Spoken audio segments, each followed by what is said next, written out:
Hi സുഹൃത്തുക്കളെ, welfare officer grade 2 പരീക്ഷയ്ക്കായിട്ട് നിങ്ങൾ അപേക്ഷ കൊടുത്തോ? സോഷ്യൽ വർക്ക് പഠിച്ച ആളുകളെ സംബന്ധിച്ച് MSW ഉൾപ്പെടെ BA സോഷ്യൽ വർക്കൊക്കെ പഠിച്ച ആളുകളെ സംബന്ധിച്ച് സംസ്ഥാന സർക്കാരിൽ ലഭിക്കാവുന്ന, അതും മികച്ച ഒരു ശമ്പള സ്കെയിലിൽ ലഭിക്കാവുന്ന ഏറ്റവും നല്ലൊരു ജോലിയാണ് വെൽഫെയർ ഓഫീസർ ഗ്രേഡ് 2 എന്നുള്ളത്. പ്രിസൺസ് ആൻഡ് കറക്ഷണൽ സർവീസസ് വകുപ്പിലേക്കുള്ള ഈ ഒരു നിയമനത്തിന് വേണ്ടിയിട്ട് ഇപ്പോൾ നിങ്ങൾക്ക് അപേക്ഷിക്കാം. അതായത് ഡിസംബർ ആദ്യം വരെ ഇതിന് അപേക്ഷിക്കാനുള്ള സമയമുണ്ട്. അപ്പോൾ ഇതിന് അപേക്ഷിക്കുക. അപ്പോൾ I+ ഈ പരീക്ഷയ്ക്കായിട്ട് ഇന്റൻസീവ് ആയിട്ടുള്ള കോച്ചിങ് പ്രൊവൈഡ് ചെയ്യുന്നുണ്ട് എന്നുള്ള കാര്യം നേരത്തെ തന്നെ സൂചിപ്പിച്ചിരുന്നല്ലോ. അപ്പോൾ ഇതിനു വേണ്ടി എങ്ങനെ പഠിക്കണം എന്നുള്ള കാര്യങ്ങളൊക്കെ ഡിസ്കസ് ചെയ്യാൻ വേണ്ടിയിട്ട് നമ്മളൊരു ഫ്രീ വെബിനാർ സംഘടിപ്പിക്കുകയാണ്.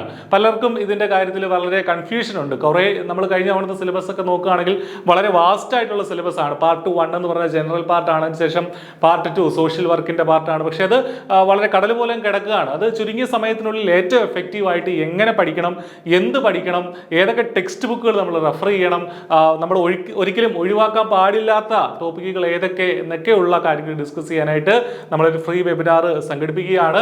22 എന്ന് പറഞ്ഞാൽ ഫ്രൈഡേ ആണ്. 22-ാം തീയതി ഫ്രൈഡേ രാത്രി 8 മണിക്കാണ് നമ്മുടെ വെബിനാർ നടക്കുക. 22-ാം തീയതി ഫ്രൈഡേ രാത്രി 8 മണിക്കാണ് വെബിനാർ നടക്കുക.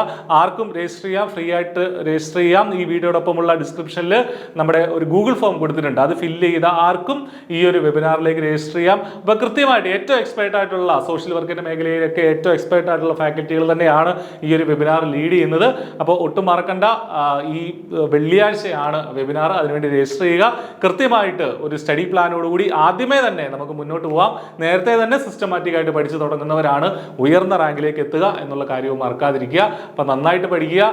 നല്ലൊരു ജോലി നേടാൻ നിങ്ങൾക്ക് സാധിക്കട്ടെ എന്ന് ആശംസിക്കുകയാണ്. All the best. Thank you.